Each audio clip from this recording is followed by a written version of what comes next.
Hey, morning guys, how you doing? It's Gavin here from Fresh Personal Training, and today what I'm going to talk to you about is healthy weight, adding weight in a healthy way.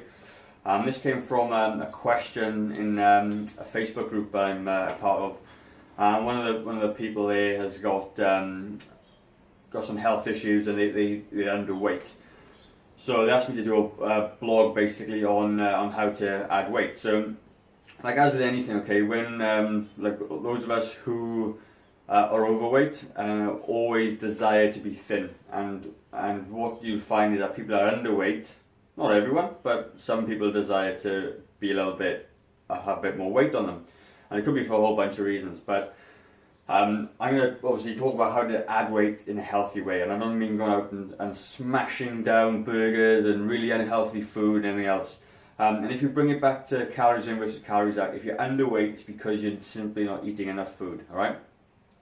Or it could be you're doing so much exercise that the food you're eating is going towards the exercise you're doing. So let's just say we're just underweight because we're not eating enough, and that has quite a few issues regarding that. Okay, so if you're underweight, not only you probably tired a lot because obviously you haven't got the energy to keep moving, but it will increase your risk of infection because your immune system is going to be compromised and vulnerable, right? You're going to be lacking minerals because you're not getting enough food in, and obviously we get lots of our minerals from our diet. If you're not getting enough calcium in, for argument's sake, you could end up in later years with osteoporosis because you're not getting enough nutrients to your bones. With regards to iron as well, you could become anemic, and if you're a female as well, some of the problems around that is that your menstrual cycle may stop. So there's a couple of ways of determining a healthy body weight, and if you don't know what they are, the main one everyone uses is BMI, alright? BMI, body mass index. Although it's been the sort of standard for a long time, it's not actually the best way to do it, but it gives a good indication for the general public. So your BMI is simply your weight divided by your height in meters, and that result, you divide this result by your height in meters again. So for me, I'm about 75 kilos. So divide that by 173, 1 meter 73 gives me a number of 43.33, and divide 43.3 again, 1.73 equals a BMI of about 25. 25. So for me, I'm in a healthy range according to my height, and there's a chart, and I'll link the chart down below for you to have a look at. But in saying that, if I was 75 kilos of pure solid muscle, my BMI would suggest, I'm still normal, but, let's just take a better example. If I was 90 kilos of solid muscle, my BMI would probably take me to be an overweight and obese. Whereas that's not the actual fact. This BMI was designed to sort of identify health issues in overweight people or underweight people. And, the general population are not bodybuilders, the general population are athletes.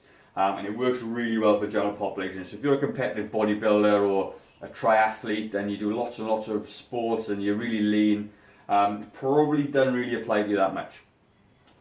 But it's a really good indicator. So if you're someone that doesn't do a lot of exercise, it'll apply to you, and it'll be a good indicator. So if you're over or under the healthy normal range on the chart, then you probably need to do something about it.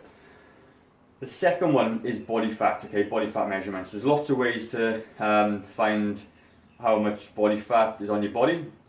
These got all these fancy machines, but the most normal way, is going to be one of these, okay? So all this does is that when there's certain landmarks on your body, so if you're going to do the tricep for argument's sake, you come down to the bottom of the humerus. There's a little bone at the top there, and the spinal scapula comes across, and you measure the distance, and then you take a pinch point from the back of the arm. So there's lots of different ways to do it. I normally use a 5-point version for my clients, and what we do is with that, it comes up with a chart, and you can plug those numbers in the chart, and it gives you your body weight, your body fat.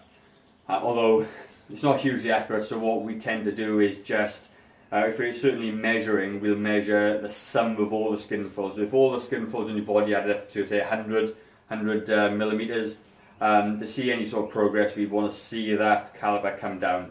And so we don't focus on the body fat per se, it's just the skin folds become smaller. And when they become smaller, it means you've lost body fat. And then obviously when you compare that to your weight, you can see whether or not the weight that you're losing or putting on is going to be muscle or fat. So that's a really good way to do it. So what I'll talk about now is just some kind of healthy range for body fat. Okay, that's what we're going to talk about. So when we're looking at, so there's this, we all need essential body fat. We all need body fat in the body. So people don't like fat, but unfortunately, it is what it is. You need it. You need some kind of fat in your body, right? It's really, really important for you. So essential body fat for women is around about 10 to 12%. All right. So you might think that's quite high, but it's not. You need fat in your body. It's it regulates temperature. It's storage for energy. You need it on your body. Okay, so whether or not you like it or not, it's just tough. Really, you need it on your body. Men though is a little bit less. Okay, so essential body fat is around about 2 to 4%. Now, if you're 2 to 4% body fat, you're really low in body fat and very, very unhealthy. So if you're somebody that goes is like general population likes to go to the gym and get fit. Okay, so if you're a fitness person, you probably want to be looking for females 21 to 24% body fat. And again, you might think that's quite high, but when lots of people are well above that, it's actually not that high. And if you're 24% body fat, you're going to be looking very, very lean, you're very athletic, and you'll be looking good, and you'll feel good about yourself as well. And for men, it's around about 6 to 13%. Now that's quite low.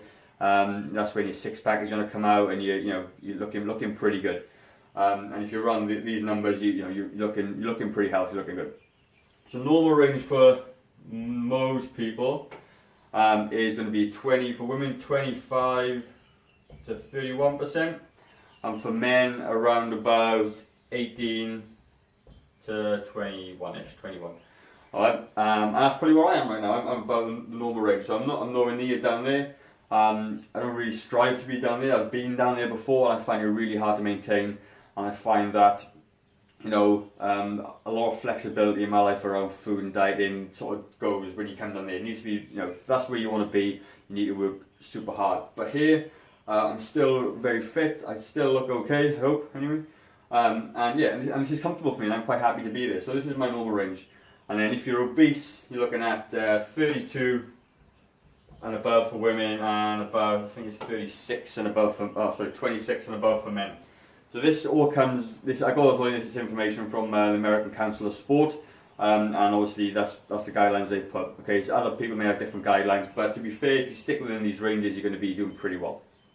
So that's all very well telling you what it is and how we measure it, but you want to know is how do you add the weight on. So if you've been watching me for a little while now, you probably know that I like habits, and I like changing things one at a time, alright? So it's no different to if you're trying to lose weight. If you're overweight, it means you're eating too many calories. If you're underweight, you're not eating enough calories. So you need to then start adding calories into your diet, okay? So there's two ways we can add weight. One is exercise. And you think, oh, surely exercise makes you lose weight, but no. If you're resistance training, you're going to be able to add some muscle to your body, which is going to be really good for you.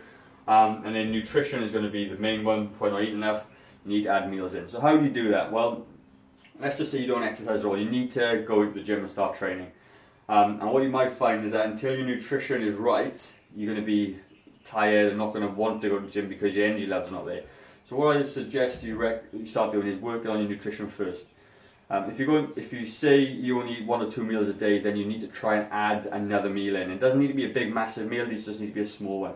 And the foods you want to be eating are nutrient-dense foods. Okay, foods that are close to their natural state, like a potato or lean meats, proteins, eggs, dairy. As long as you're not intolerant, vegetables, fruit. A lot of that needs to be in your diet because it's full of vitamins, full of fiber, full of nutrients, and it's going to help you if you're underweight and suffering from all those problems to start getting some energy levels back. And once that starts to happen, you can then start going to the gym. And even, you know, it's a good idea just to start exercising, go for a walk, do something, but just get those muscles working again. And you know, then you're going to want to eat, and then you're going to be hungry, and then, you know, the cycle sort of you know, helps itself along. So let's just say you don't eat breakfast, you have a lunch, you don't eat dinner that much. Well, try and get yourself for breakfast then, okay? It is an important meal of the day. Certainly if you're underweight, if you start it off well, you're going to try and continue well, right? So your breakfast wants to consist of a nice healthy fat, protein, and some I like high fiber carbohydrates, okay? So that could simply be some wholemeal toast, a banana, and a little pot of yogurt, okay, and a piece of fruit. That's going to be a really good staple breakfast for you to get your energy levels up and obviously help you with that. It's different for everybody, but all you need to do is try and find one thing, and the easiest thing to start with that you can change. So, you know, just add in some fruit into your day, a couple of pieces of fruit. I got one client of mine at the moment, and she doesn't eat an awful lot, and I've just got her to eat 3 pieces of fruit a day, and so far it's doing really well for it. So whatever it is, just choose one thing, the easiest sort of domino to knock down, and then just you know, build on it over time. But it's going to take a little bit of time. You're not going to be able to go from, you know, 0 to 100 overnight, and it takes a bit of time. And that's what you need to do. Okay, you just need to take a bit of time, log your food as well, so you know what you're doing. I always talk about MyFitnessPal for losing weight. It's going to be good for putting on weight as well.